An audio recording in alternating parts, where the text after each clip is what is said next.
সারা বাংলাদেশে যত কৃষি ডিপ্লোমার শিক্ষার্থীরা আছে, সারা বাংলাদেশে আজকে একই কর্মসূচি চলতেছে, যেটা হচ্ছে মহাসড়ক অবরোধ। সারা বাংলাদেশে একই কর্মসূচি এবং সকল মহাসড়ক অবরোধ করা হয়েছে। আসলে আমাদের দাবি হচ্ছে 8 দফা আন্দোলন, 8 দফা দাবি।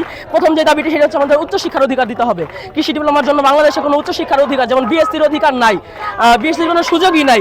যেখানে ডিপ্লোমার অন্যান্য সেক্টরগুলো, ডিপ্লোমা ইঞ্জিনিয়ারিং এর জন্য, মেকানিক্যাল, মেকানিক্স, সিভিল, তাদের জন্য সুযোগ সুবিধা রয়েছে, কিন্তু ডিপ্লোমা কৃষির জন্য, ডিপ্লোমা এগ্রিকালচারের জন্য কোনো ধরনের সুযোগ সুবিধা নেই। সেজন্য আমরা সুশৃঙ্খলভাবে আন্দোলন করেছিলাম। আমরা ক্যাম্পাস আন্দোলন করেছি, আমরা ডিসি অফিস স্মারকলিপি দিয়েছি, উপদেষ্টা ভবন স্মারকলিপি দিয়েছি, আমরা শহীদ মিনার কর্মসূচি দিয়েছি, কিন্তু কোনো ধরনের কাজ হয় নাই, কোনো ধরনের আশ্বাস আমরা পাইনি।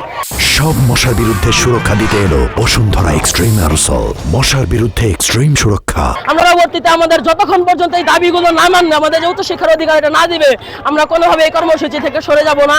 আমাদের কর্মসূচি আমরা কঠোরভাবে পালন করবো ইনশাল্লাহ।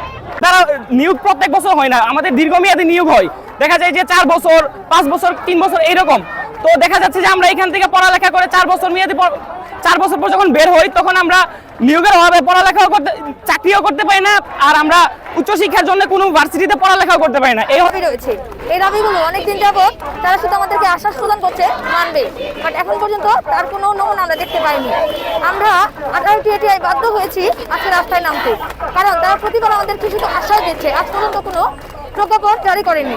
তো আমরা এই জন্যই আমরা ফাইনাল পরীক্ষা বর্জন করে এখানে আজকে রাস্তায় নেমেছি।